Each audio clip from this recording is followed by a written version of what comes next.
Yeah, it's definitely a very selfish sport, and over time, whether the anabolic steroids come into play with how it changes your psyche, I certainly think so. How kind of almost neurotoxic anabolic steroids are, and how it can skew judgment and things like that, and you start to kind of live in this hyper reality state. I lost quite a large emotional element. It almost pained me to ask someone how they were.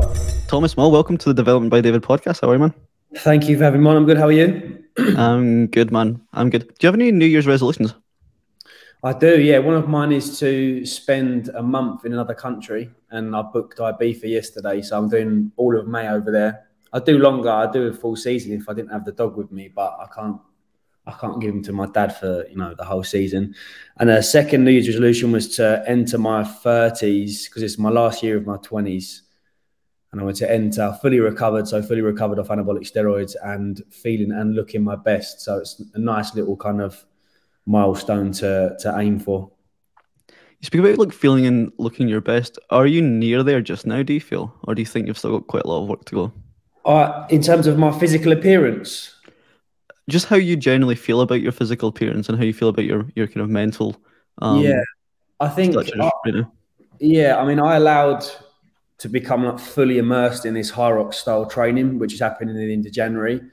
And doing so, I feel like my physique has taken a knock. And when you're in it quite deeply, you're not really too concerned. So like my mind, I'd get a glimpse of myself in the mirror it wouldn't really affect me too much. But then as the kind of weeks have gone on, and I've had a predominantly large bodybuilding background for the last 10 years.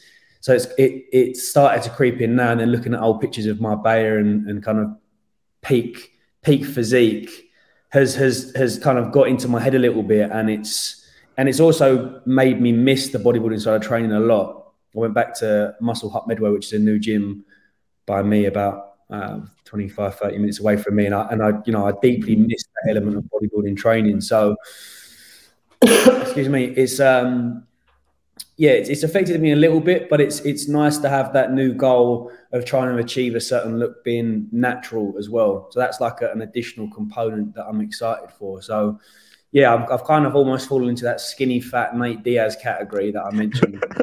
And as I said, as a bodybuilder and someone that's been in physique development for some time, it's a little uncomfortable at times, but I know I can change that. I'm looking forward to the challenge. So yeah.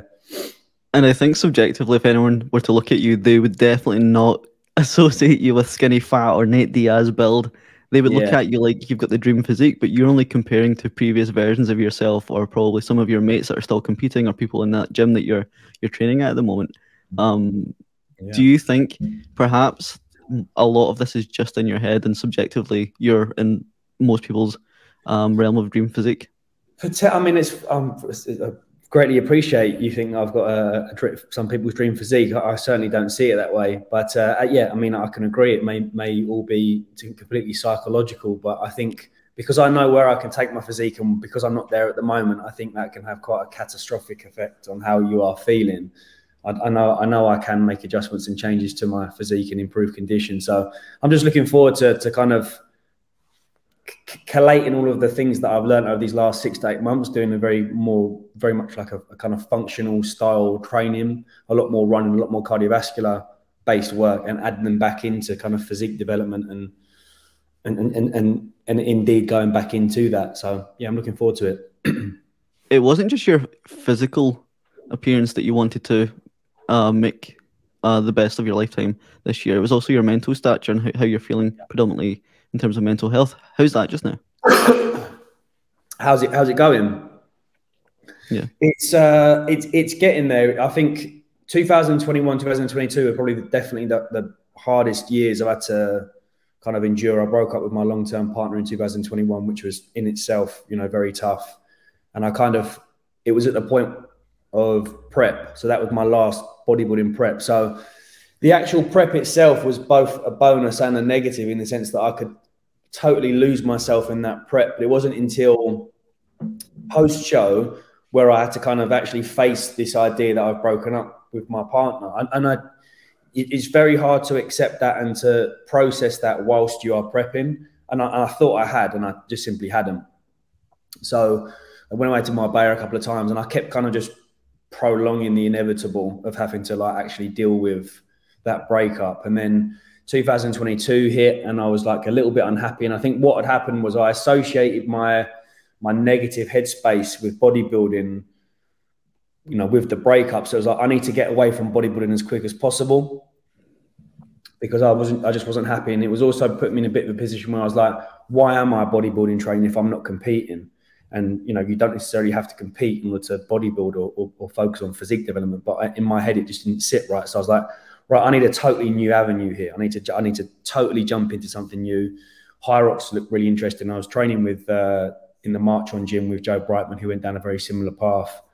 So I just thought, right, fuck it. Let me just become totally immersed in this. And it was brilliant to begin with. And it still is fantastic. It's the fittest I've ever been. And like I said, there's a lot of transferable skills to take from that into bodybuilding, and kind of almost view it as that 80-20, that 80% physique development, 20% conditioning / kind of capacity cardio work. But that also came at a knock at a business as well, because you've got to understand the last 10 years in the industry as a bodybuilder, when you start creating content that's totally in a different direction, the response you get from your original fan base isn't great, and YouTube don't reward that. So once you do a video that's massively changed direction, you know, what I eat for Hyrox or how I train for Hyrox, when that gets a poor response from original subscribers and fan bases, YouTube are then less likely to put that on the algorithm. So you see a decline in your views, and then also you see a kind of decline in potential clients reaching out, because they're kind of a bit unsure. Well, what are you doing now? Are you a performance coach? Are you a physique development coach? So that was when my kind of mental health started to deteriorate again. So it was like 2021 down. I had a bit of a spike during 2022 during the summer, because obviously summer is good time. And then it just went kind of drastically down again over September, October, November, December. And this was at the time I was releasing MetFlow as well, which was a big struggle, you know, releasing a new business, a new concept. And it's only until like now, until the new year, whereby we've seen a very positive response in MetFlow, the signups, the engagement that we get on the Facebook page, the Instagram page. So it's just, you know, taking a big tick. So with regard to where my mental health is, it's been better, but it's kind of creeping. It's back on the up, which is nice. One thing that I admire you mentioning was how you associated perhaps a trauma with a specific modality of your life, which was bodybuilding. So you removed the entire modality itself and started afresh. In hindsight, do you think that's like a good piece of advice to give to someone who's perhaps experiencing something similar? Or do you think perhaps you could have worked through that trauma while still competing in that realm of sport?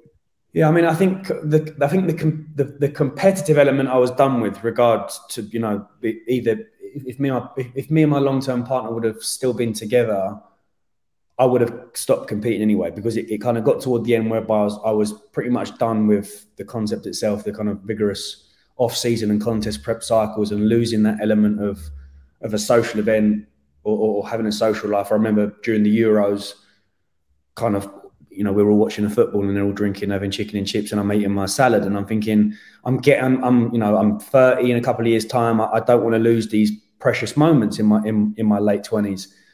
So, excuse me. I think, to answer your question, it's a really tricky one, because I don't regret kind of totally jumping into Hyrox. I think it's I mentioned this on my Instagram story. I think it's important that when you want change to go all in.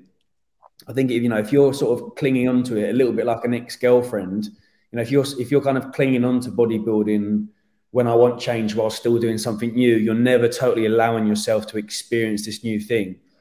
So by me experiencing this brand new thing, it allowed me to go, right, I either love it or hate it. Do you know what I mean? And if I loved it, then I could go all in, and I could kind of not necessarily reinvent myself, but this is the path that I'm going to go down. I went into it totally immersed in the experience, and I loved it, and I still do. But as I mentioned to you in the beginning of this podcast, I want to go back to what I love doing. And now I'm in a better headspace, and now I've kind of processed that breakup and processed issues with me as a man during that relationship. I can then now go back into the thing that I love doing in a much clearer headspace, whilst also having those transferable skills from what I've learned over the last 6-7 months with more quote unquote functional training. knowing your background, the kind of era in which you grew up in, where you come from, speaking so openly about your mental health like that is so admirable, and taking full responsibility or accountability to some of the for some of the aspects within your relationship. Like, that's such a bold thing for a man to do, and typically something that's not normal for a man to do, especially from the background that you are. Has being so transparent about this realm of your life, or this kind of episode of your life, helped you process it a bit more? And do you think that's quite a good strategy for young men to also take if they're going through something similar? Yeah, I mean, the area in which I grew up in, the life that I had, it's a generational thing, isn't it? It's changing massively. You know, there was no talk about mental health, and I'm sure there was discussions about mental health, and I'll have to probably ask my mum or dad, or ask the kind of older generation within my area. But, you know, working class lad growing up in a council estate, it's not something that is at the forefront of conversation with a lot of those people. So I think it's just the way in which kind of society has started to change that I think has allowed men in particular to start opening up. And the response that we get, you know, we started to see very positive responses when we have quite large male role model figures talk about their mental health, and that instigates that for the younger generations, or people that feel that they don't have the ability to open up because of the potential area that they're in. So can you just link it back to your first question? What was your question with regard to this, mate? My question was, do you think being transparent about your mental health journey has like better benefits in terms of overcoming it? Absolutely, because I wear my heart on my sleeve, and that's how over the last few years I've managed my mental health as well. Because I'll just, whether it's via a YouTube channel, whether it's via dumping how I'm feeling to a mate when I'm going for a walk around the park, whether it's the simple thing of just writing it in a journal. Sometimes I feel so overwhelmed, I can't speak to someone because they're at work, and I can't put the camera on and do a YouTube video because it takes time to edit and upload. So my first protocol is just to get out how I'm feeling on a piece of paper, and it helps massively. You know, the ability to just get out there to the universe how you are feeling when you are feeling very overwhelmed or anxious is a huge part of one dealing with trauma and coping with that stress. So definitely it's something that I recommend to everyone. I know it's very cliche, and I think more needs to be done. I think it's almost like a tick box when you hear people say, "Oh, just open up, just speak to a mate." It's like that's sort of like telling someone who's suffering from mental health, telling someone to go for a walk or just, you know, passing off like that is like telling an alcoholic, don't drink. Do you know what I mean? There needs to be more done. I think we need to be much more proactive as men. As good as a position that we're in with regard to mental health, and men in particular at the moment, I think more needs to be done. So yeah, that it's a huge win for me, and the ability to kind of have a positive response from you know, my very loyal fan base is also a bonus. And how they respond to how I'm feeling, how they respond to how open I'm being is big, and I'm very, very grateful for that. And I've reaped the rewards from watching you do that as well, mate. There's something solacing in watching like a big, muscly bodybuilder, alpha male type person speak so vulnerably about something like that, because it makes you feel like if they can do it, then I can do it. And I think that whole aspect of sharing it with your mates or journaling it down is so useful. Just externalizing it, because it's like trying to think your way out of a thinking problem is like trying to snort your way out of a fucking cocaine addiction. It's not going to work. Yeah. And one person that I realized that we have in mutual connection is Jacob Hawley, the stand-up comedian. I've seen that he comments on your stuff, and he does a really great set on the lack of visibility around men's mental health. And some of his set includes some of the facets that you said there. So I'm really glad that you said that, Tom. Yeah, I'm off to see him in February. I think he's got a stand-up tour in February, so I'm looking forward to that. He's been on the podcast about a year ago. Yeah, he's a really good guy. Seen him last time he was in Glasgow. One question I wanted to ask you was about the shift in identity change from when you came off anabolic steroids and changed your training modality. I want to ask this before I get back into your origin story. When I put up a story yesterday, I'm preparing for your podcast on my podcast Instagram page, and a random girl who's not in the gym scene or the bodybuilding scene replied, "I love TMCycles." And then when I came on the podcast today, I was like, "Do I say welcome to the podcast, TMCycles?" And I thought, "Oh no, that's bullshit. I want to call him Tom. That's his name." Yeah. Do you feel like you can be more yourself and be more Thomas Maw or more Tom Maw than you could previously because your transition between natural and unnatural or unnatural and natural? Do you feel like you can be more yourself now that you're not associated with bodybuilding and steroids anymore and that username, I guess? Yeah, there is definitely an element of that. I think when you're in the thick of it and kind of creating content surrounding anabolic steroids, there needs to be that almost element of satire when you're talking about anabolics. You know, the jokes about trend and having to kind of appease a certain demographic within the bodybuilding community. And I still do that from time to time. You know, I put up the little story the other day of like when, you know, that scene when Arnold Schwarzenegger and Dylan clap hands. It's like when you meet your buddy in a TRT clinic, and I was like, that's me and Joe. But I think I don't want to lose TMCycles. I don't want to lose that particular identity. I think, and I enjoy being TMCycles. You know, I think that I can still be that person and have learned, because I went through a bit of like a very almost narcissistic phase in like 2018, 2019. And everyone kind of jokes about like the 2019 TMCycles, just like savage. I kind of got lost in that McGregor type, you know, headspace. And financially, I've never seen the sort of money come in. And as we mentioned, you know, working class kid on a council estate, I'd have never have dreamt to see that amount of money come in. And it went straight to my head. You know, I was going out to Selfridges every weekend and I was buying material goods that I just didn't need. And it feeds into the ego.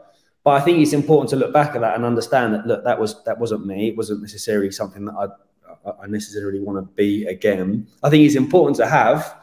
I definitely think whenever you come into money or you experience that from having absolutely nothing but a pot to piss in, I think it's important you experience that and splash your cash. And there's nothing wrong with that particular idea. But I never want to lose TMCycles because I built sort of all of this as TMCycles. So it's definitely not a case of him going anywhere. It's just him being potentially a reformed character. So, I mean, everyone refers to me as Teams. Every time I'm out at a rave or a nightclub, or it's always like TMCycles, and that's not going to go. And I don't want that to go. You know, I don't want to turn my back on what put me where I am today. So I'm more than happy to kind of continue as TMCycles. I think from a business point of view, it may be a little bit tricky. That's the only area. That's the only area of concern, because it's like, right, I'm called TMCycles. I don't inject anabolic steroids anymore. I don't compete, but I can still bodybuild and I can still create content. And now it's kind of a new TMCycles. It's a natural TMCycles. It's about producing content and showing people as a natural lifter how you can still achieve a desired physique. So yeah, TMCycles will never go and he'll never die. And to be honest with you, I like the whole TMCycles thing. I like being called TMCycles.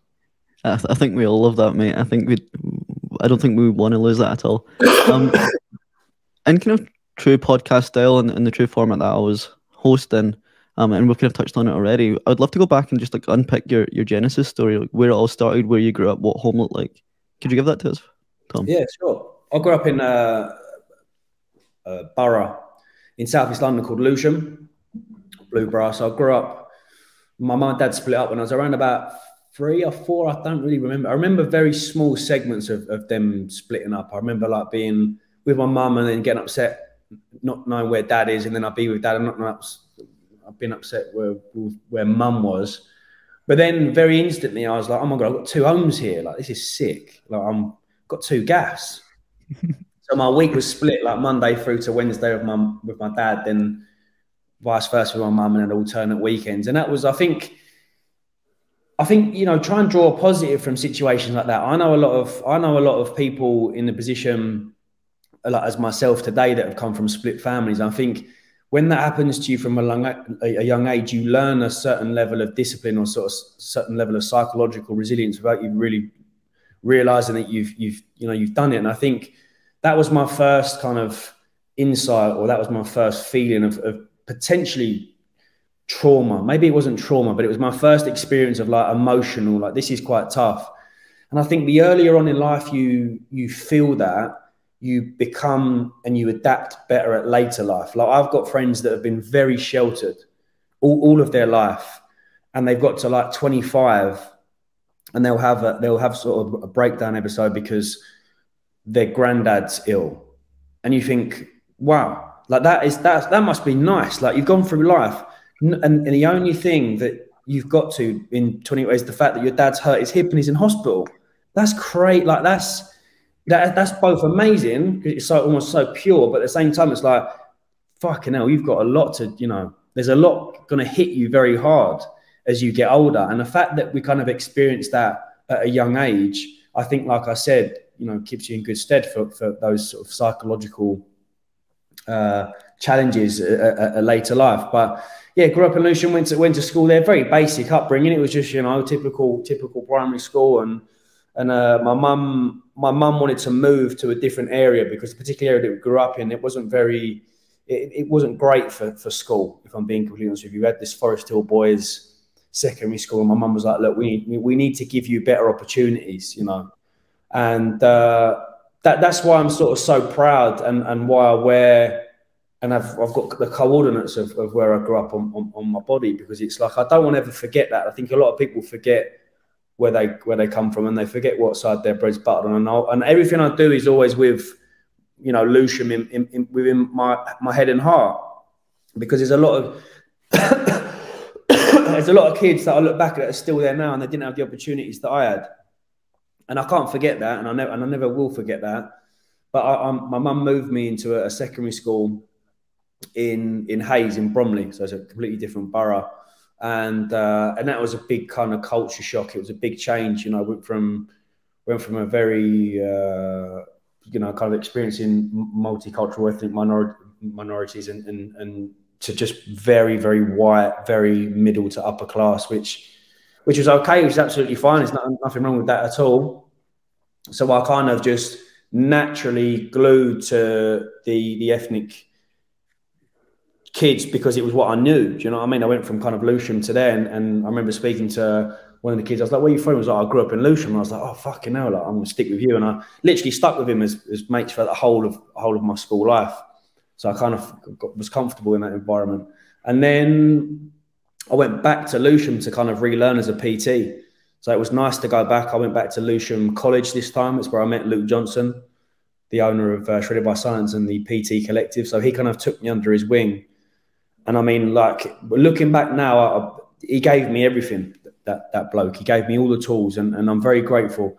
Grateful for two things. Grateful for where I grew up, and I'm grateful for Luke Johnson. You know, I mean, I wouldn't be where I am today without him, if I'm being completely honest with you. If I had to lay it all on the table, and even to this day, he still helps me now with marketing. And I'd messaged him yesterday. I said, look, got the IB for Classic Season 3 Transformation Challenge, you know, this year. Can we go for a coffee? And I want to kind of pick your brain on potential launch strategy. And he was like, absolutely. So I owe everything to that guy, if I'm being completely honest with you, to my career. And we worked together for some period of time. We worked together for a couple of years. You know, I was his videographer. Again, very grateful for the opportunities that I had. We traveled to New York. We traveled to Texas.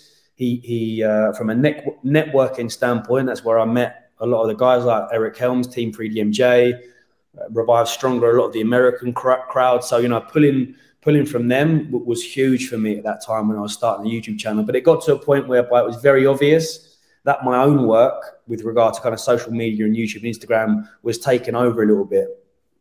And he went away on a holiday, and I was holding the fort back in East London. And he got back from holiday, and I was like, Luke, man, I've got a dip. I've got to make the jump. And he was like, mate, I knew it was coming. I ain't going anywhere. I'm here for you. All the best. Like you go now. Do you know what I mean? I kind of fled the nest a little bit. And that was when I made the jump into being fully self-employed. I lost that financial safety net, which was scary because I had a flat, I had bills, you know, and to lose that kind of X amount of money that I was getting from him and just rely purely on YouTube, Instagram coaching was like fucking scary. That was a big anxiety thing for me.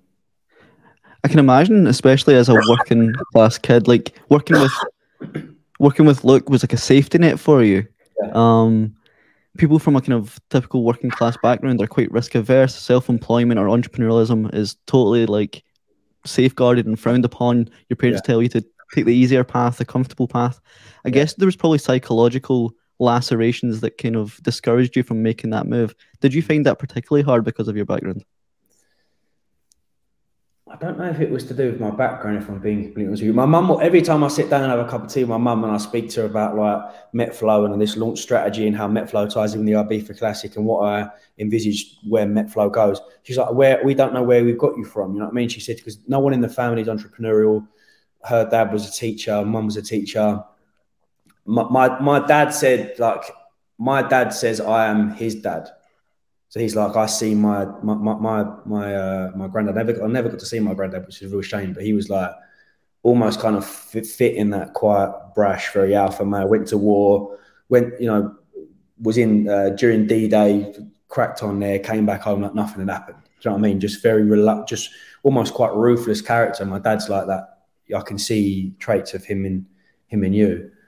But I would say, being with and seeing how Luke operated, who's a very similar position to me. Like me and Luke are like brothers. Almost. When we used to go out together, people were like, "Oh, you two brothers." I'm like, we're very much the same person. So I think seeing that gave me the confidence, seeing it firsthand, how a man can go from. Bearing in mind, he was a college tutor at Lewisham College, and thankfully he taught you at college, didn't he? He taught me. So I went for an interview for the level 3 PT, gym qualification, gym management, nutrition. It was like big all-in-one package back then. And I went for an interview, and he was at the interview. And when I left, he spoke to one of the other tutors and said, "Right, I want him as my apprentice."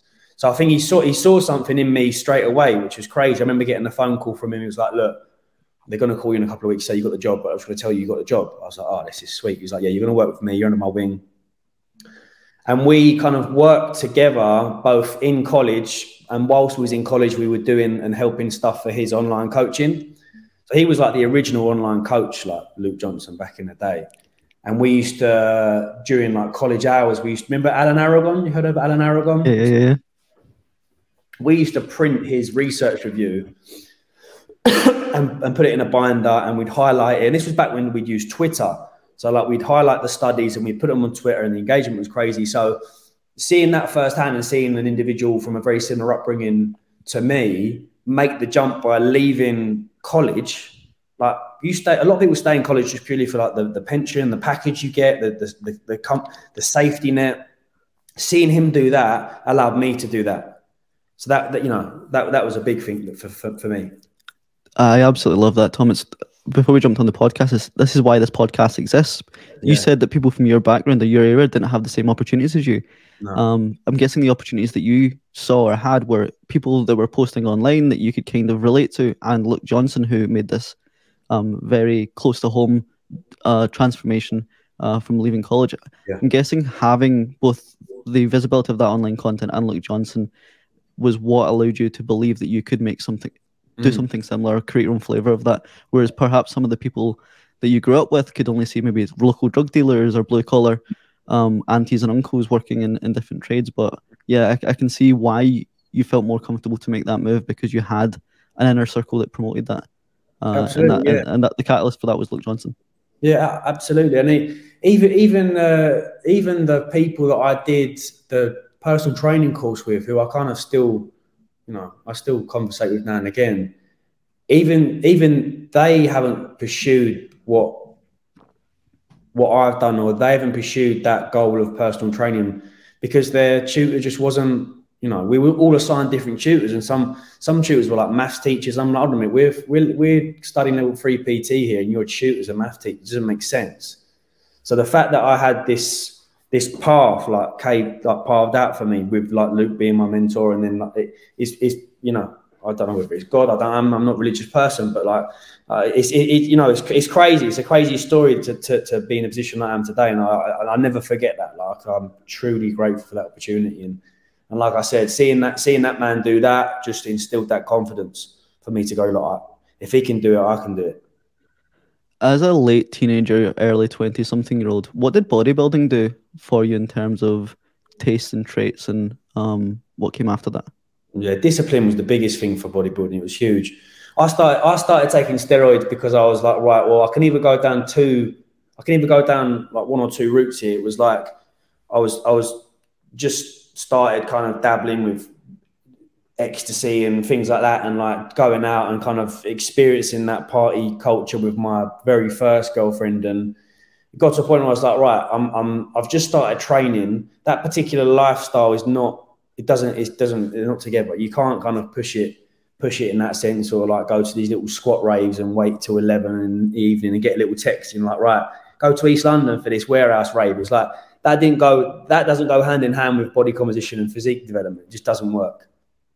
I was like, right, started training. There was a lot of discussion in the gym that we were in about steroids, and is this bloke on steroids and things like that. So like I started to just research it. I was like, what is this steroid? What is testosterone? What's this and that?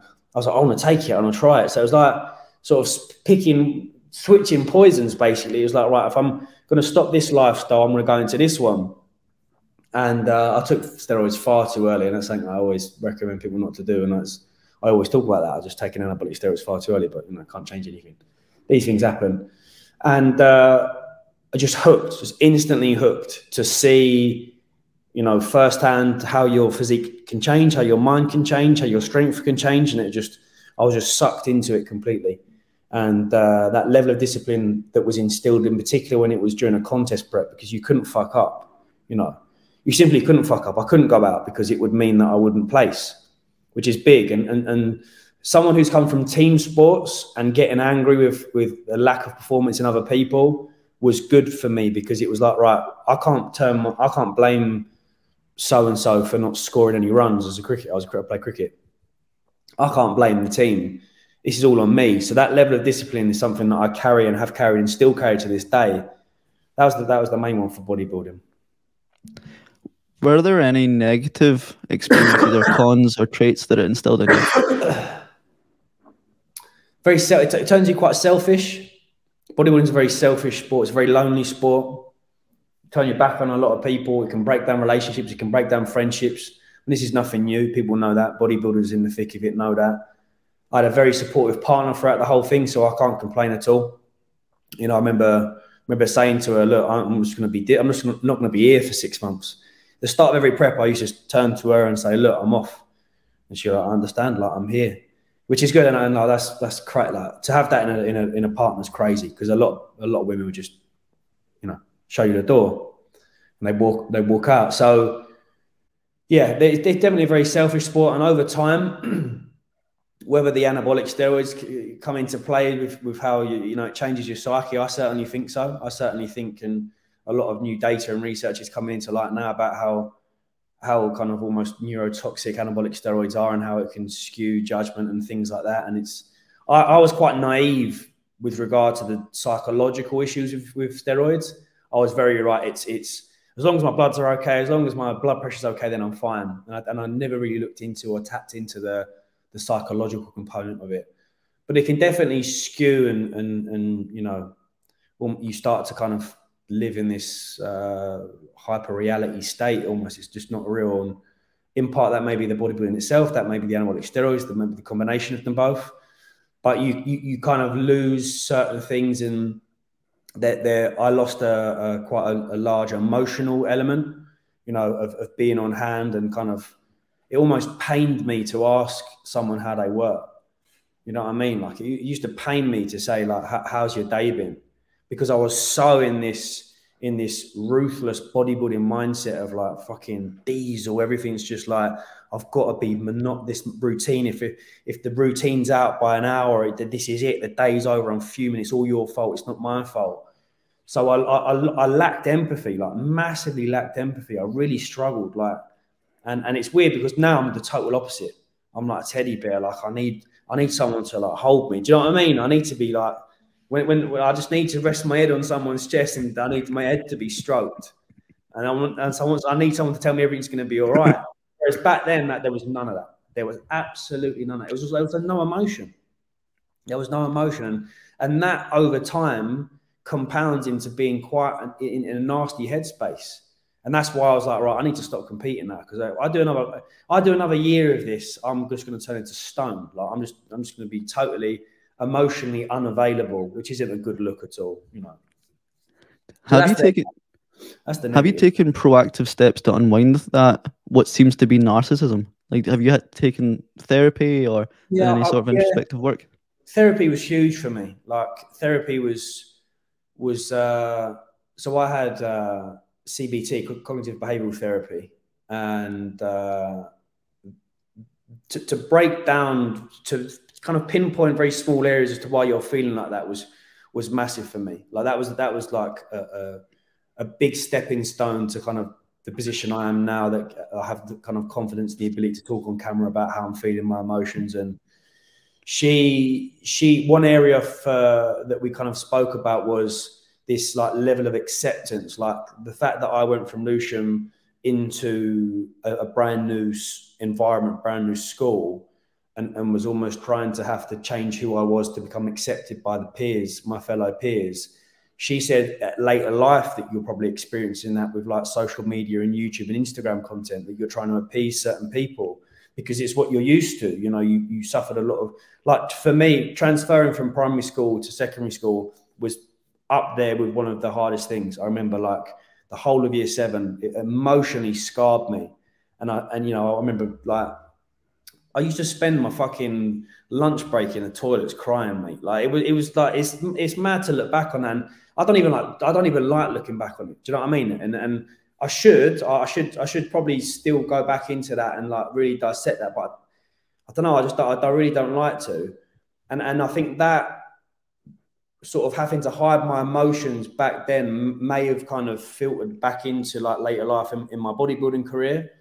So yeah, I mean, the therapy was huge because it allowed me to just really break. And the therapy was more kind of induced off the back of the breakup. But obviously, you start to unfold. It's not just the breakup itself. You start going a lot deeper and deeper and deeper, which was it was amazing. It was an amazing process. I think I had 8 or 9 sessions with her, and then even she said to me, like, we've seen progress, and I think we're in a position whereby you can probably start to implement the certain techniques that we've talked about and don't necessarily need me. And now you can be in a position whereby you can kind of attack it on your own. So I've learned a lot from those sessions, and it was amazing. It was amazing. I'm glad, Tom. I do CBT as well. I'm heading towards my 3rd session, and I find it totally useful.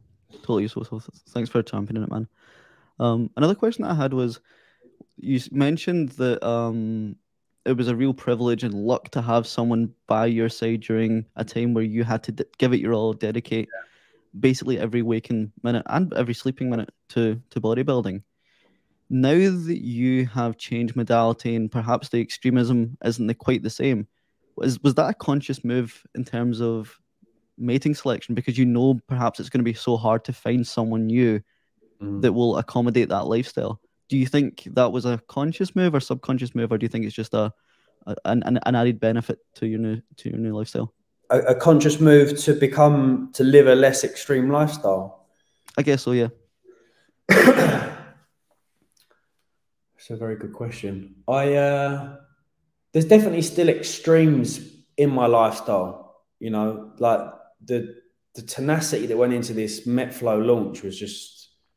It was like sleepless nights. It was imposter syndrome. It was a mad old 4 or 5 months. So there's definitely still going to be extremities in my life, but I think the combination of contest prep and running a business and running a brand, that was like the highest point for me. Do you know what I mean? And it was definitely a realization of, like, I don't think I can continue this for much longer. So that's probably why I one of the reasons, and one of the other reasons why I pulled back from bodybuilding a little bit, because it was, you know, running the members site, running online coaching, doing clothing drops, running the social media channel, Instagram, doing your own taxes. Like, you are your own, you're covering all bases.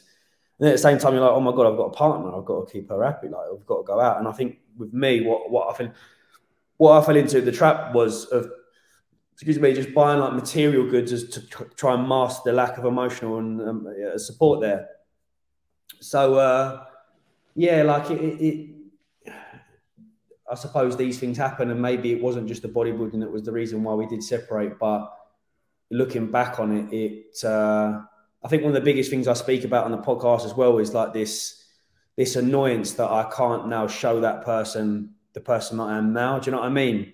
Which is like a shame. That's one thing that I struggle with to have to live with. And I mean, we broke up a couple of years ago. 2 years ago we separated, and I think the fact that like she can't see this person that I am now, I really struggle with. That's like quite hard for me. I was about to ask that. Will she ever meet this version of Tom? No, I don't think so, which is a real shame. I think the ship sailed now, which is a shame. Like I think she's aware of like what I've turned into and like I've grown and developed, and she's seen. But I think when a lot happens between two people, I think sometimes it's just irreparable, you know, which is a shame. It is a real shame, and that is one thing that for me that I'm having to be kind of proactive at when I'm doing my journaling and I'm doing all my kind of techniques and tips. That's one big thing that I'm trying to get over is to you know, try and like understand that, you know, she can't unfortunately see this side of me, and that's fine, and these things happen, you know. So it's about understanding those issues or understanding the areas that maybe she required, and then putting that into a new relationship. And as I said before in the off the cuff, that's my struggle. That's because it's almost like when you start a new relationship and they see this version of me, it's like, oh no, she should be seeing this. Do you know what I mean? That's the biggest trouble for me. That's the hard one. But you know, that's just all part of the process and adapting, I suppose. Mate, thanks for sharing that. I really mean that. You spoke about the heights of your online business whilst you were bodybuilding when you were lashing out on material goods. How big did you really scale it at that point? Well, it was the TMCycles members site, which was the big thing. So we had about 3,500, 4,000 members on there paying £6 a month on top of online coaching clients, on top of like the odd physique. So on top of the odd TMCycles t-shirt drop. So it was money that I just would not in a million years where I was before, you know, getting paid a salary from Luke. It was just I couldn't even process it. Like it just wasn't. And I'm not talking 50k a month, 100k a month. I'm not talking those numbers. I'm just talking, you know, nearing like my mum's yearly salary in a month is just nuts. You know, seeing my mum slave away Monday to Friday as a psychiatric nurse, and then seeing me earn that in a month almost is hard to process, you know, and you don't know what to do with it, because when you grow up and you've not got much, and you're pining for that bike, or you're pining for that toy that you just physically can't get. Like your mum says to you, look, Tom, you've got. Even back when we went on my first lad's holiday to Zante, and my mum and dad said, look, we can pay for one or two things. We can pay for your accommodation or your flights, but we can't cover it all. So you've got to go and get yourself a job. So I remember at 16, my dad got me a job through his mate at McDonald's. So I was on chicken side, mate. I was efficient. I was one of the best chicken side employees, man. I was rapid. All used to come through. I was sick. And so I learned from a very young age, like, the importance of like going out there and getting it. And I think that's a big thing. But like when you're in a position whereby you can buy pretty much anything, like any material good, like there's no barrier. If I had a feeling of like, oh, I'm walking around, I've just seen a geezer with a Louis Vuitton bag, I can go and get it. Like, there's no debate about it. I can just go and do it. I wasted a lot of money. Like I wasted a lot of money, holidays, just dinners out. But like I think it's important, and I think that particular part of my life I will still hold very dearly to me, because it allowed me to experience that particular lifestyle. Do you know what I mean? But yeah, it was crazy to see that kind of amount of money come in, and like I said before, I think it can, when you're in that headspace for too long, it can skew your mind a little bit. It's not a real life. It's not reality. That isn't reality for a lot of people. It's not reality for me. That's not who I really am. Tom, I had a gentleman called Sir Tom Hunter on the podcast a few episodes ago, and he's was Scotland's richest man and Scotland's first billionaire. And I said to him, I gave him this concept of the millionaire's menopause, or well, in his case, the billionaire's menopause, where if you're a hustling kind of young person or young man from a disadvantaged background, you join this like hedonic treadmill where you try and accumulate as much material goods as you can to signal to other people, look, I've made it. And then it gets to that point, you feel a bit shallow, and then you basically delete it all, and your purpose changes, opposed to chasing materialistic items. You start fulfilling your purpose. Do you think you're at that kind of, or just surpassed that millionaire's menopause or your own version of that menopause? That's long gone. Like I'm 100% agree with that. I remember, as I said, it was at that McGregor era, you know, like the height and like billionaire strut, mate. Like everything was just. We remember that. Yeah, yeah. Everything I did was just purely in response to how Instagram would react. You know, like I'm going to Marbella on my own for a solo holiday, but what that entails is me buying X, Y, and Z of. Do you know what I mean? It was a mental mindset to be in. You know, I remember going.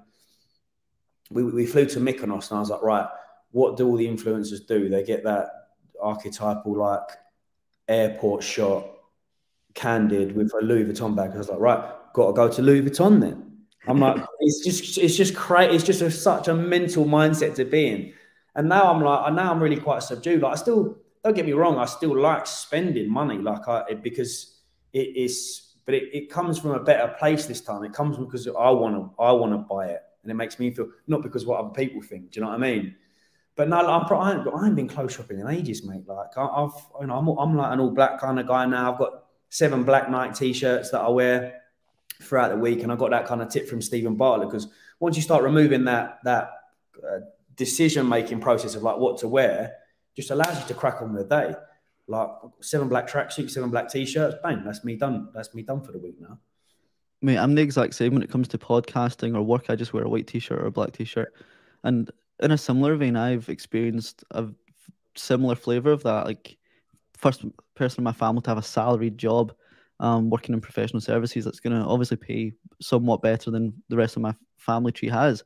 And I noticed for a while that money gave me convenience. It made like meals, for example, I could just jump on Just Eat and order what I wanted, or I could just pay for an Uber, or I've got a car now, so I didn't need to walk anywhere.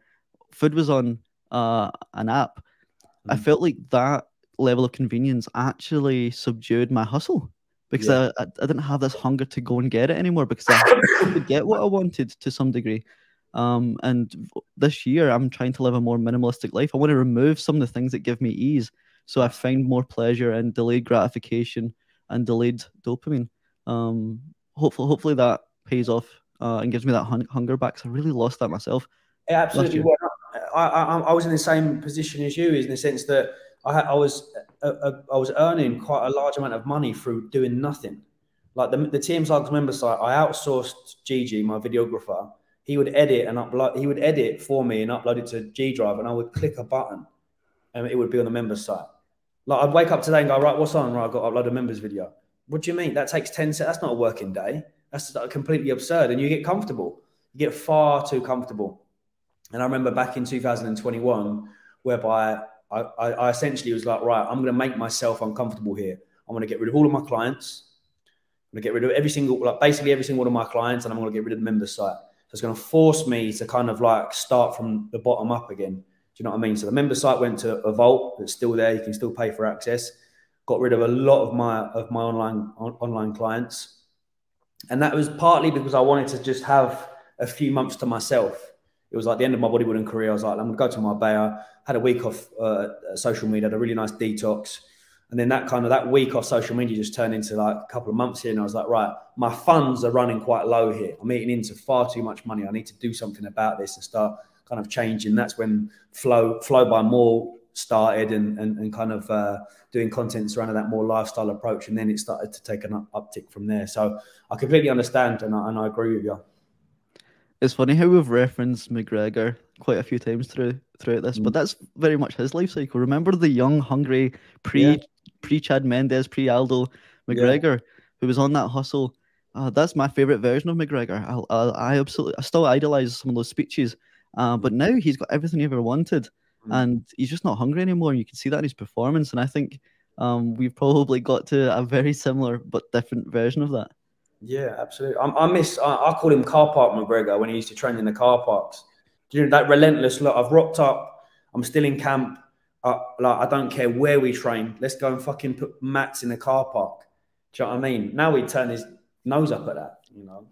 But I think that's also important to see for a lot of like hungry entrepreneurs. I think it's important to see that, like, in my friendship group, they've really gone off McGregor. Like they don't like this new McGregor. I mean, I still idolise the bloke. I think he's hilarious. I think he's I really enjoy kind of watching his content, but it definitely can show you the downside or the nasty side to entrepreneurialism, in the sense that it's going to your head. But you know, like it's not necessarily a bad thing. Like we can't correlate just the fact that where he's at now with it being a negative. He's a family man. He's got kids. You know, you're gonna go and step in an MMA cage against someone that's willing to die in that cage. Like literally, I'm willing to lose my life for this bout. McGregor's not going to have that. He's going to look into the audience and see D and three or four kids, and and that's absolutely fine. That's not a negative. You know, he's been there, he's done that, got the t-shirts. You know what I mean? Mate, that's an awesome point. He's only allowing us to see the parts that he wants us to see. We don't get to see him put his kids to bed at night, or feed them, or play with them in the park. He's given us this version that we want to see, that aggravates us and makes us angry. Same with his like Twitter competitors, or his potential opponents or past opponents. He's deliberately purveying this message in the exact same way that you probably only allowed people to see a select version of yourself. You perhaps never shared the times where you were crying to your partner, or you were crying to yourself, or you were at your lowest. Never. That during that sort of kind of 2019 era, it was just all inflated ego content. It was all like, you know, doing all sorts to kind of create this image that I'm a very powerful individual. Like, I'm in business, I'm relentless, I don't show emotion. And you know, when you start to create that content and you start to put that out into the new, but you start to turn into that anyway. Do you know what I mean? You start to become this person that you are creating. And to add to that, you bury yourself under so many layers that you don't even know who you are anymore. You don't know who you truly are. And one detriment of that is that when you wear such a facade and ego, it's only available to receive praise, not love. So whenever someone's maybe leaving a good comment on your Instagram saying, looking alpha G, or they're commenting on your YouTube videos, you don't actually feel that, because it's the facade that's receiving that. It's not actually TMC, the real Thomas Maw, that's receiving that. Same with me on this podcast. If I inflate my ego on this podcast and it gets a bit of praise, or I present a version of myself that I'm not very particularly happy with and it gets praise, I don't feel it. It's the ego that does. It doesn't receive love, just praise. That's an incredibly interesting comment, because I've definitely felt that. Do you know what I mean? I feel it now much more. Whenever anyone says, you know, great job on Metflow, and I'm like, oh, fucking hell, I genuinely feel that right in my heart. Whereas back then, when someone would say something like, oh, you know, looking whatever, I'd be like, I just sort of brush it off.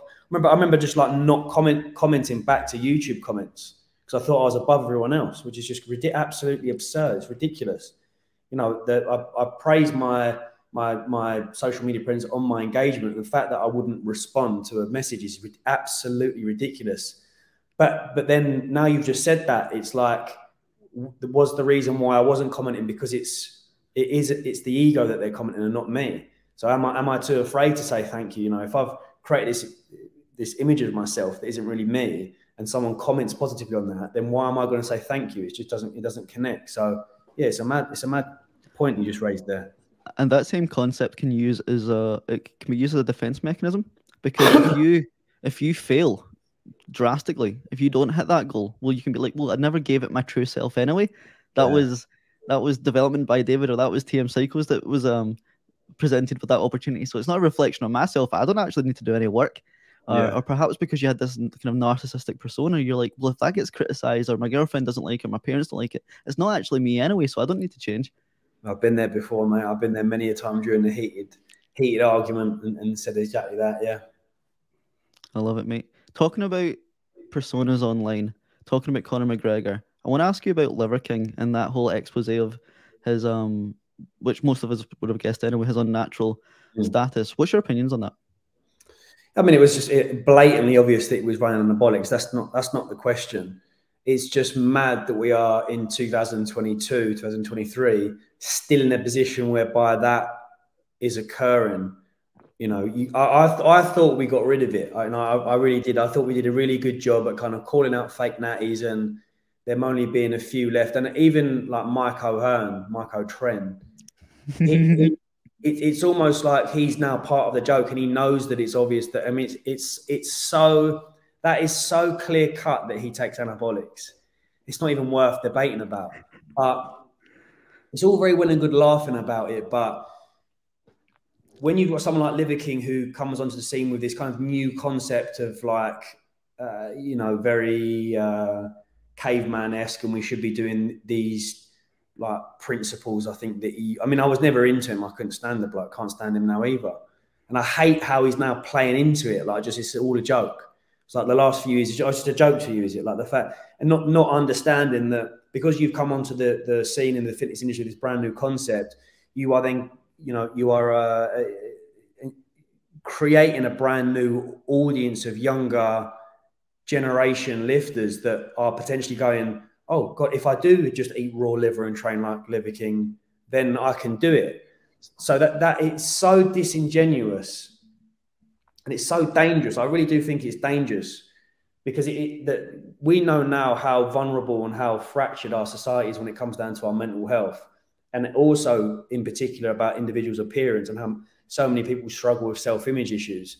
To have an individual like that claim natural, again, is just is spiraling you out, because you start implementing all these techniques, you start training like him, you start eating like him, and nothing's happening. I'm like, why don't I look like him? So you're running into, and he had a big pool, like his engagement was huge, like a big audience. And then he came out and did this like fucking I'm not natural, which is obvious. Like, I knew he was not natural, but then just to shrug it off. And now he's on podcasts and they're laughing about it and they're all joking. And he's like, "What have you done today?" He's like, "Oh, I jabbed steroids." I thought, oh, that it's mental that you just can just switch like that. But then again, that's like public perception, isn't it? Like, people just forget. They just forget. Like, you're enraged. When he came out and was admitted he was on anabolic steroids, we were all enraged for a couple of days. And then it was like, oh, like, on to the next person to target.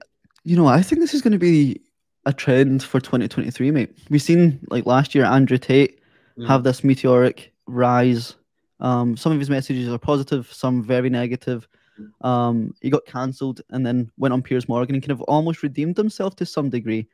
Liver King's done the same. Yeah. Next person might be Kanye West. Perhaps with all the things that he's putting out there, I think he might try and redeem himself. It seems to be this new kind of media model that's taking place. I wonder if there's going to be more of that in 2023, because I've seen past versions of that this year or last year. I think there will be. I don't know about the Kanye one. I think that's out of all of them, I think that's the one that's gone way too far. 100%. I just think it's so apparent that he's also probably, out of all of them, suffering from the worst mental health as well. Whereas I think the others are probably a little bit more in tune. Well, we don't know. We don't know what goes behind closed doors. Andrew Tate and Liver King could be suffering seriously from mental health. We just never knew about it. But I think on the surface, Kanye is probably the one whereby, like, he needs that help and he needs that support network around him. But yeah, you also have to see how that sits with you. Like, it leaves a bit of a bad taste in my mouth. Do you know what I mean? 100%. I couldn't then just like become sort of subdued to this new Liver King. He's quite funny. He's open about steroids. Like, no chance. Like, I don't forget. Maybe that's where, you know, our upbringing, you know, working class background, we don't forget. Like, we can forgive and we can, like, right, I understand, we can move on, but I'll never forget up here what you did. So yeah, I definitely think it's a common cycle that we see a lot. You know, we've seen it with a lot of influencers. A lot of influencers we spoke about on the podcast, a couple of influencers that have, you know, did some very racist tweets back when they were younger. They took time off, they apologized, they came back round, and it's like, wow, it's like, you said some pretty harsh stuff there. Like, this, especially for someone like myself who grew up in a very multicultural society, like, I find that very hard, personally speaking. I don't know. I'm going to be honest. I don't know where I stand on that debate. I really don't. I'm in two minds about it completely. Yeah. Like, coming from the background that I'm from, like you said, you can forgive, but you can't forget. Yeah. But then I need to think, like, people do change, people do improve. Like you said, the version of yourself right now is a very, very, very different version of Tom in 2019.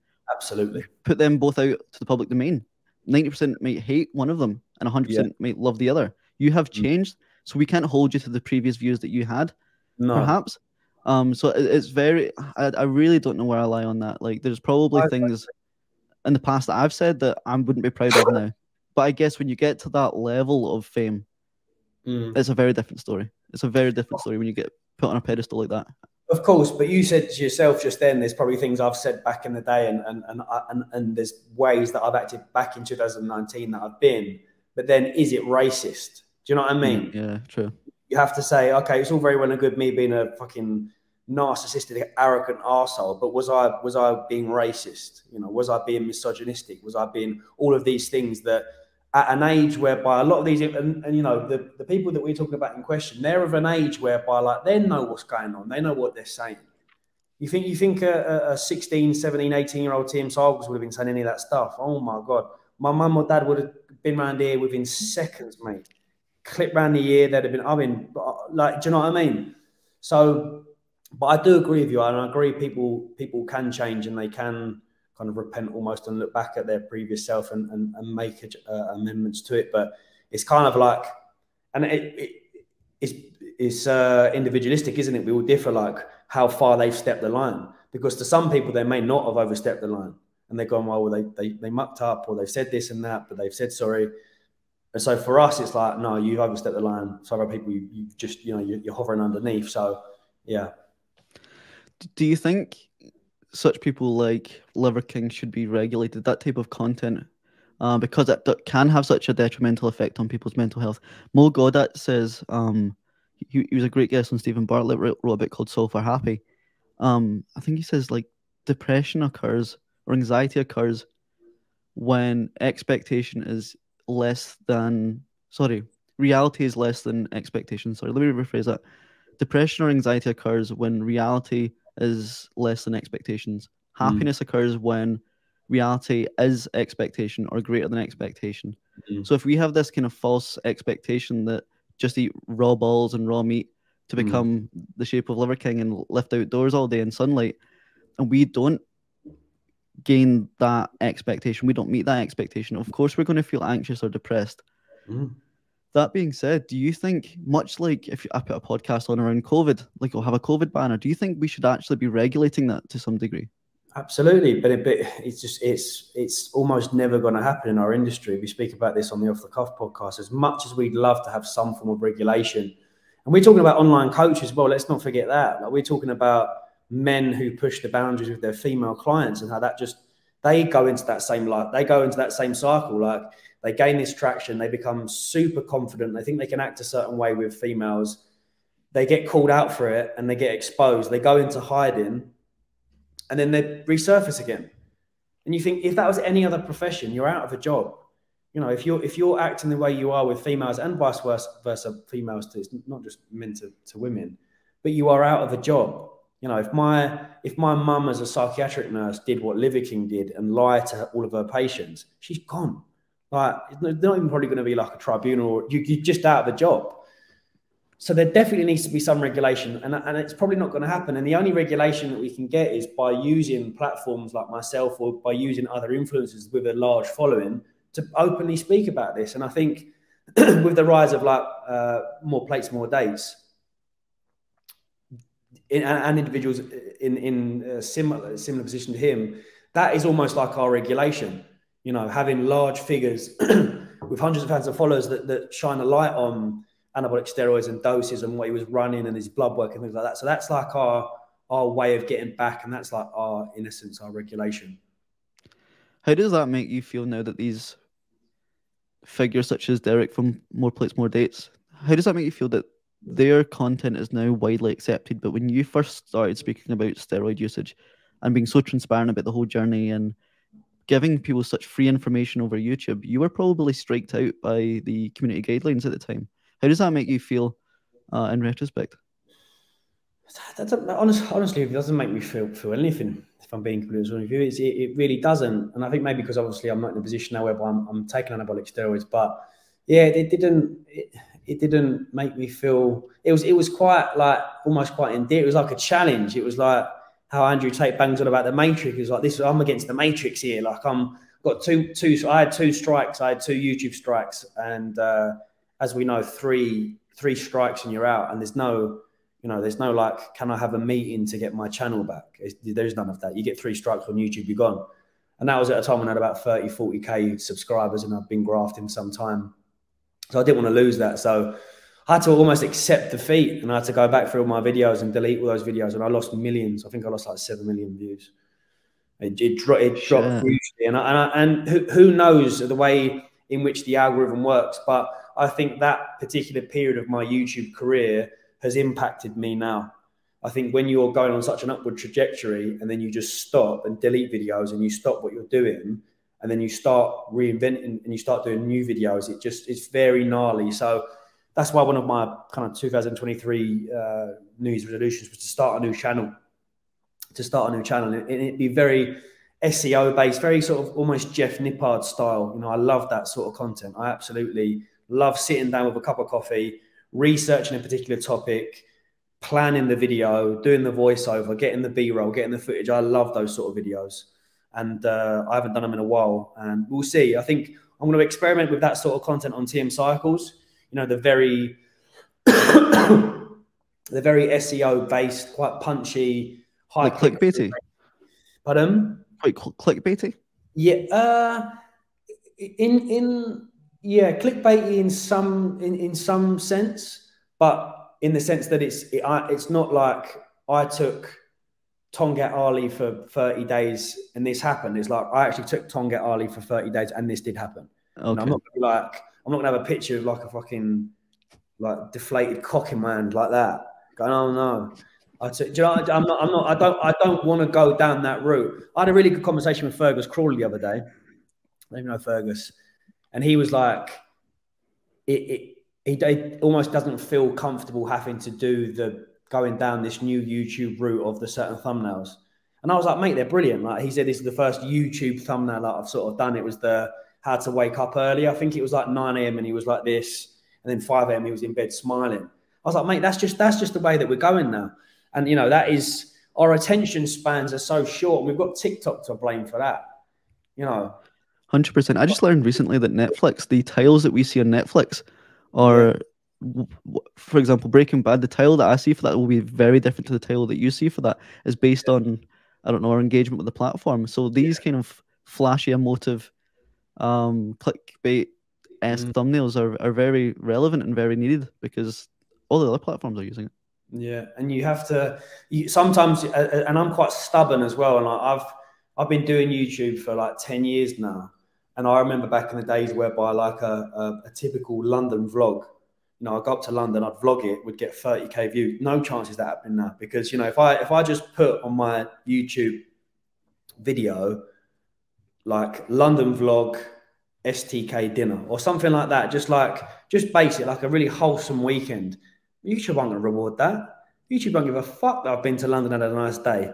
They want to see like what the fuck happened in London.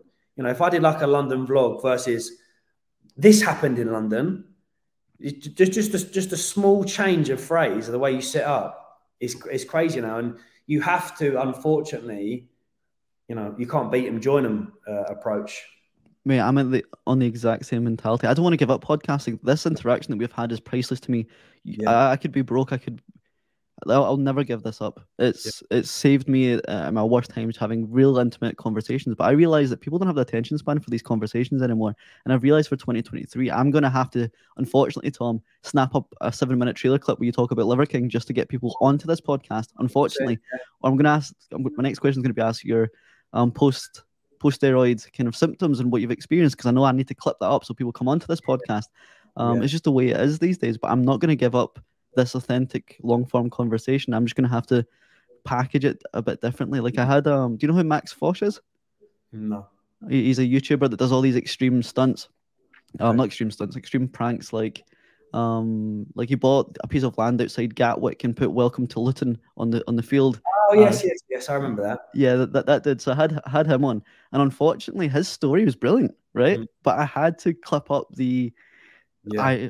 I became the richest man for 7 minutes story and package it that way, just because it's just the way the algorithm works. And I really, given the premise of this podcast and our backgrounds, I love hearing just a transparent day in the life, so I can try and mirror something like that or the transparent Genesis story, So I Can Win, or something like that. And one period of time that I really enjoyed of yours, and unfortunately it's wavering away, and even the content producer himself doesn't post the same anymore. It was Casey Neistat. I saw a lot of him and you, and a lot of you and him, or vice versa. Yeah. And I missed that era of YouTube, because I used to watch Casey Neistat every single morning. That was my breakfast. And I would go off and try and mirror some of his mentality or his aspects of his day. And you just don't get that anymore. And he doesn't really post the same. He doesn't, and you know, he speaks quite openly about the struggles though of that daily vlog. Like you know, we talked earlier about how me being a bodybuilder is completely emotionally unavailable. He had that with the daily vlog, so he would upload a vlog every single day and did so for an extreme amount of time. And he would almost get offended when people said, "Do you want to go out for a drink?" He'd be like, "Fucking joking! I've no chance. I've got to upload this vlog. How dare you ask me for a drink?" Now, to listen to him on that podcast say that, I was like, "Oh my god, I know it. I know that exact same feeling." But it may come back round full circle, and we may get back into that vlogger type content creator. You know, it's definitely hard as a content creator to not get the reward or the potential reward that you used to get from doing something. You know, it really does, because I gain so much enjoyment through content creation. Like, I can't tell you how much. If I wasn't doing what I do, and I'd be in film somewhere, I'd be a director. I'd be like, because I get off in it. Like, film for me is everything. And my mum got me into you know, stellar, proper old school films from a very early age. Do you know what I mean? What's your favorite film? The Scarface jumper that you're wearing right now. She showed me that at like 15, mate, and I was like, this is pretty hardcore. This geezer's getting chainsawed in a bathroom, like, fuck. But it wasn't a geezer getting chainsawed in a bathroom. It was a side shot whereby you didn't see him get chainsawed in a bathroom. The way in which the shot was set up made your brain start going crazy. And it was like, how can I start to incorporate that in my work? How can I start to vlog and create these kind of images and things like that? And I'm just going to quickly show you behind me my Truman Show poster. Truman Show, what a film. Fucking love that film. I need to fix my camera now. 2 seconds. But my favourite film, did you say? It's my favourite film, 100%. It's so symbolic for me. Sorry. For the audio listeners, I was just showing Tom my Truman Show picture in the background, if you're not tuning in via YouTube. But it's so symbolic for me. It taught me you don't know what's on the other side until you try, until you investigate, until you touch the wall like he did when he was going up. Literally, and you open that door, and then you're liberated. You're liberated from the Matrix, for example. I don't use the term the Matrix, but you know what I mean. But yeah, similar to you, man. Like that film was just so symbolic for me.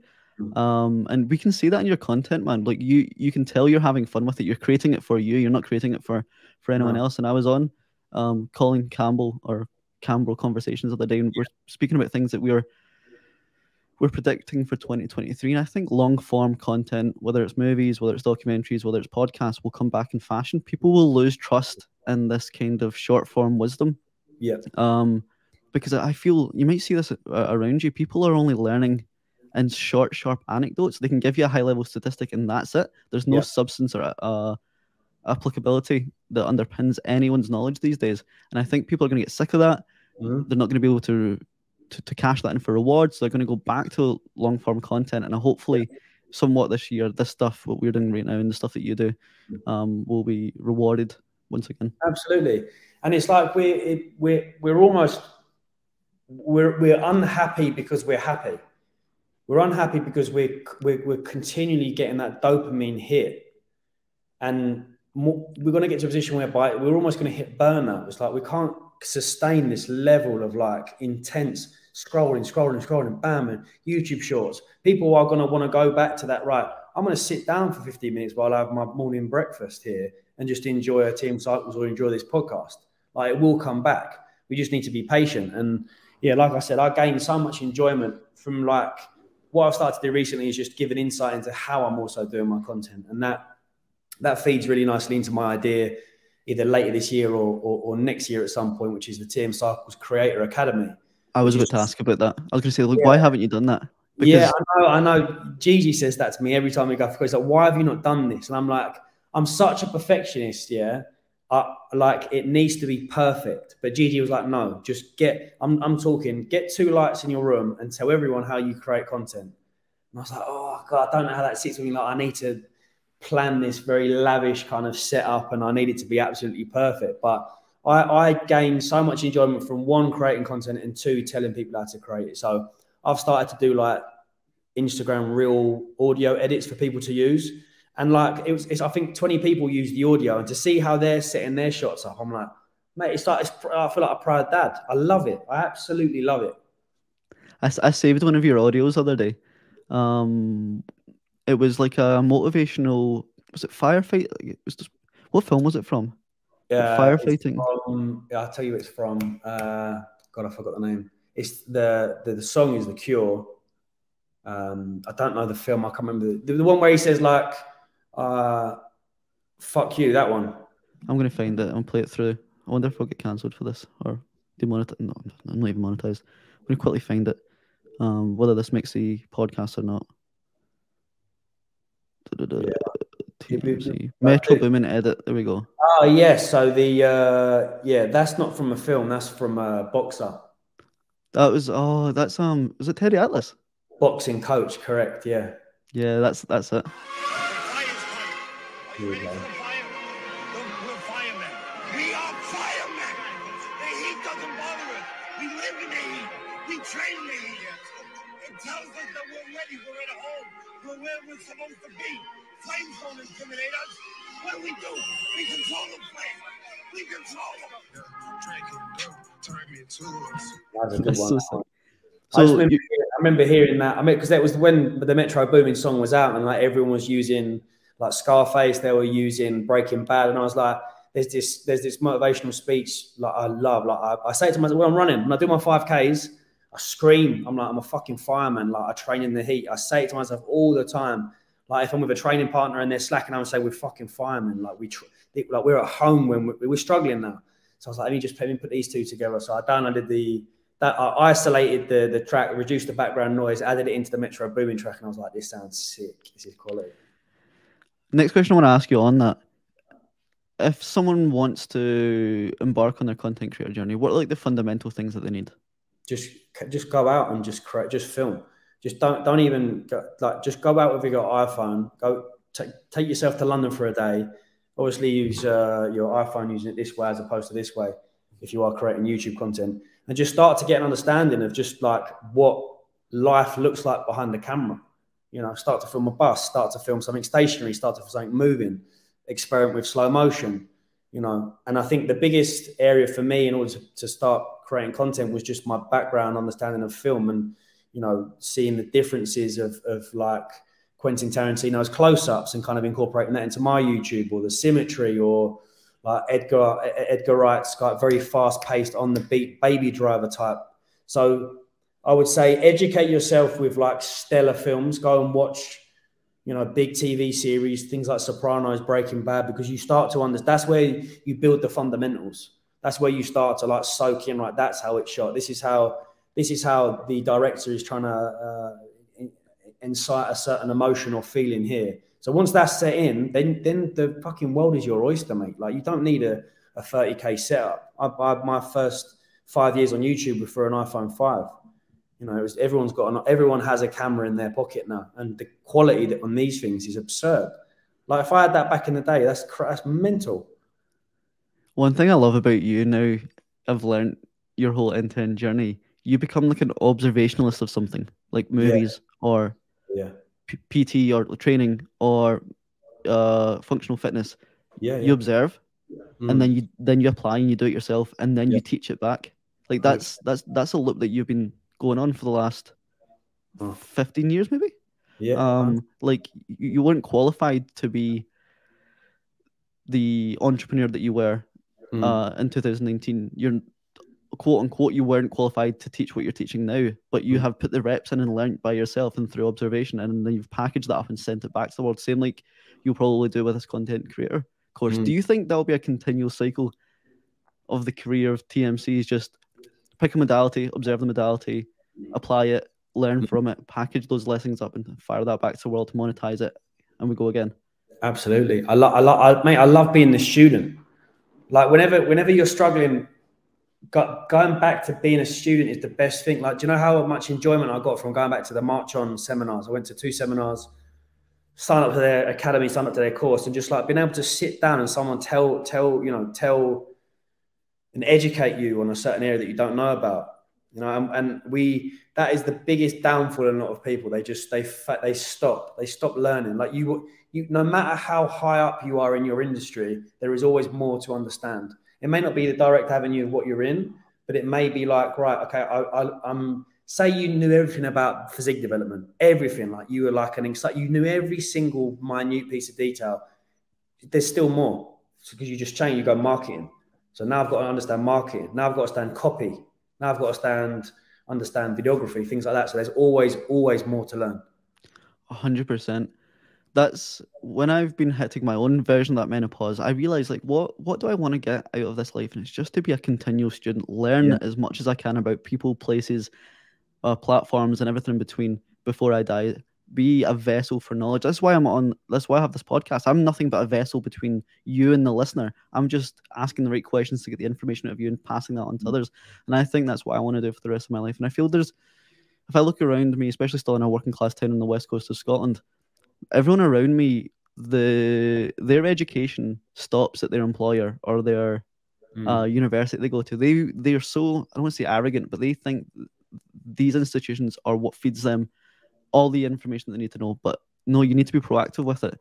One thing that we spoke about Jacob Hawley earlier, one thing that I did after meeting him in Glasgow and watching his show previously in the years, I did a stand-up comedy course. And I knew it would benefit this podcast. I did my first gig towards the end of last year. I'm doing some more gigs. Amazing. I'm not qualified to do that. But I've observed comedy. I've went every single week to watch it. And I thought, I fucking need to try it now. And now I'm trying to twist the arm of my friends to do a course. I'm trying to give that back. And I'm just sharing my lessons on this podcast. But I think there's so many people that are so, I don't want to use the word arrogant, but they think they're owed education from other people, but they don't go proactively searching it themselves.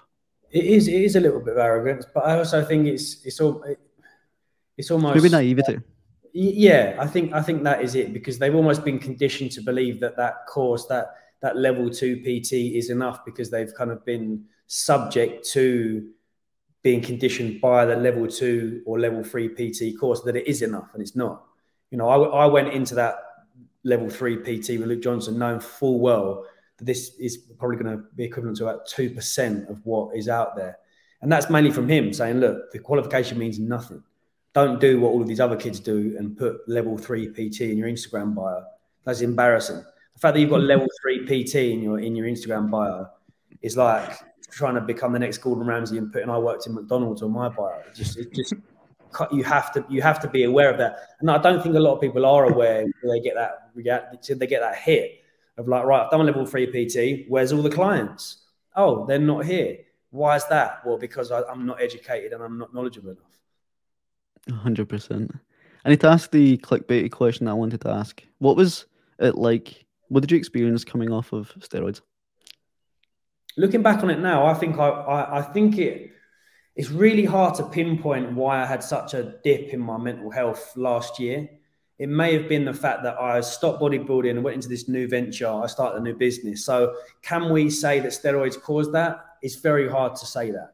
But speaking to Joe Brightman and hearing him say that he struggled to get out of bed, then potentially there is a correlation to a drop in testosterone, you know, really bottoming out your hormones here, and an increase in vulnerability and kind of fractured mindset. Who knows? I can't pinpoint that for certain. Definitely felt a decrease in recovery. You know, I was very under recovered, doing a simple thing of like set a squat to wake up the next morning and think I've been hit by a bus. But that comes part and parcel of having absolutely zero testosterone in your system. So, yeah. If I were to ask you, reflecting on the journey that you've been on over the last 15 years, really growing as a man, and I want to use the term man here because I feel like you have been somewhat the alpha male archetype for the last 15 years. Growing as a man, if you were to be able to package up the lessons that you've learned over the last 15 years, and give them back to younger Tom Maw before he embarked on this journey, is there anything that comes to mind or stands out immediately that you would pass on to him? Yeah, be vulnerable early. Just be open. You know, we're in such a almost volatile market at the moment with such extremes. You know, we've got these Andrew Tate saying that we shouldn't be doing this and we should be doing that, and I'm in a position whereby I can take the positives from what Andrew Tate says, but at the same time, not a lot of younger men can. So they get subject to this impression of like, right, I have to be ruthless. I can't show my feelings and can't show emotions. You won't get anywhere in life not doing that. You really won't. Like whether it's business or personal, you have to show vulnerability. You have to be open, and you have to understand that. And you also have to accept when you are going through lows in your mental health. You just have you can't shrug that off. You know, you can't be feeling a certain way and go, no, why am I feeling like that? Oh, I'll just forget about it. Like you have to approach it early on. And I think that would be one thing to my younger self is when you are feeling in distress or when you're feeling overwhelmed or anxious, don't, you know, put it away in a box. You know, be very honest with yourself. And, you know, I notice now the older I get, the more proactive I have to be ensuring my mental health's okay. I have to cold shower. I have to journal. I have to spend 20 minutes reading. I have to detach from reality a little bit. And it's odd because, as I mentioned, in this kind of volatile market, we've also got like quite high individuals. I think it was like the individual that owned Lad Bible that started like mugging off 5 a.m. wake ups and cold showers. And you think, right, but if someone is instilling and gaining a lot of discipline from that, who are you to say that, you know, I get up at 8 and I'm a millionaire? It's like, well, all right, I need my 5 a.m. Because if I notice if I don't do my routine, then this becomes more vulnerable and this becomes a nasty place for me. So there's things that I have to do every day to make sure that my head's functioning okay. So that would just be one thing I'd say to my younger self is be emotionally available and be vulnerable at an early age, because, you know, you don't want to get to my age. You're like, I'm nearing 30 now and I've just had this epiphany now, which is fine. It's absolutely sweet. And people, you know, people go through these processes. It's absolutely fine. But you kind of look back and think, if I acted a certain way, would I still be in the position I am today? Would I still be potentially with my partner? But then you've also got to look back and go, if I wasn't ruthless, if I wasn't cutthroat, would I have the money? Would I have the power? Would I have the position that I'm in the industry? So it's hard. It's hard being a human. It is, mate. It's so hard to be alive. I don't mean that sadistically, but it is. It's very hard. And I think that last kind of point that you raised, there's no point asking yourself that because we can't change the past. No, it's unfolded. We can only learn from it and move forward. And like I said, the premise of this podcast is to use someone's whole end-to-end journey and pull together and pull out some lessons. And unfortunately, you've had to have the lows that you've had to share some of these lessons. Same with all the other guests. And I'm very, very proud and very, very thankful and grateful that you've came on to share that so vulnerably, Tom. It really means the world. Like I said, I've consumed your content. I think I was looking back at some, I was scrolling right down my YouTube history to see some of the first videos that I watched of yours, and it was like the serious mass gainer reviews and things like that from like 8 years ago. So it was so nostalgic watching them back. And then I was like, oh yeah, I've actually met Tom at the Scottish Fitness Expo a few years ago. I've got some pictures with you, and like having you come on the podcast is very full circle. Young, naive 17, 18-year-old David who's just stepping into the gym watching your content would be very proud that he's got you on, mate. So thank you for your time. Thank you for your time as well, mate. It's always nice to have these discussions. It's like a therapy session in itself. Mate, 100%. I think a good podcast host allows people to learn in real time, like the guests to learn about themselves or learn about the world in real time. I think, like I said, I had questions prepared for this. I barely used any of them. Maybe some of the clickbaity ones, but I think a good podcast host, I think a good podcast is like a dance. Like I can't do a good salsa dance by myself. You can't do a good salsa dance by yourself, but we come together and create this piece. Let's see. That'll be the clickbait then. Maybe a couple of tequilas down the line, but I can. I bet you can, mate. But like it is like a dance. It's to and fro, and we create a revelation together. Hopefully for either us or for the listeners. So thank you, mate, for coming on. Nice, very nice, intimate discussion, mate. I appreciate it. If I were to signpost anyone to your stuff, where can they find you online, mate? Yeah, so TMCycles is very much alive and kicking. So if you type TMCycles into either Instagram or YouTube, I'll be there. I'm not shadow banned anymore. Went for a very harsh shadow ban period during the don't even want to say the word, the virus. Let's call it the virus. But I was very open about my opinions on that virus, and it just resulted in having absolutely zero engagement. So thankfully, I hope I'm not shadow banned anymore. But yeah, TMCycles, Thomas Maw. Links will be in the bio, mate. Thank you for this. Amazing, no worries.